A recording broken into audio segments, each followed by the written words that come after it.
Abby Young never set out to address the natural hair community. We popped up in that white girl's business, started trying her method, and got results. There is not a shift in trust. I think black women will always defer to other black women, or at least other women of color, when it comes to tight curls and getting our hair done and maintaining our hair and all of those things, because at the end of the day the hair industry is fundamentally racist. But what we're now learning is a similar lesson that we learned in skincare, which is that our race is not a category of hair. It is not a hair type, and it does not dictate what our hair actually needs. Hair, regardless of the texture, regardless of your ethnic background, needs the same things. It needs to be washed, it needs to be conditioned, it can be styled, and you do have to maintain those ends.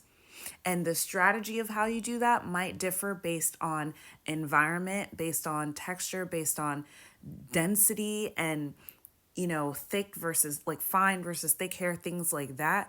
But that is not correlated to race. And that's what we're now learning. Similarly, we had a movement with skincare where we was using that, micro beaded, whatever, clean and clear, whatever. And the Korean skincare movement swept the United States. Similarly, with what's even going on with Chinese health right now, where we're like, oh my God, this other culture has wisdom about this, and we're all benefiting from that expertise. But I don't think that black women are not deferring to one another. That being said, we have a lot of room for improvement, because I Am Black Girl Curls had this weird messaging going on where they were very condescending. They were saying that DIY things were stupid.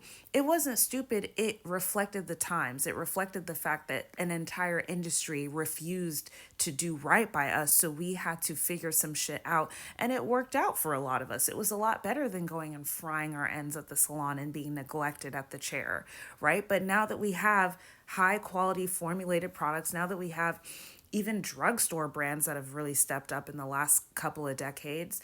Now we have Sacred, we have Pattern, we have, even Shea Moisture. Like, there's so many brands now. And now we can go back to Pantene. Like, now we have choices, and we're not just like relegated to this corner at the bottom shelf of a hair care aisle that like ignores us, right? So times have changed.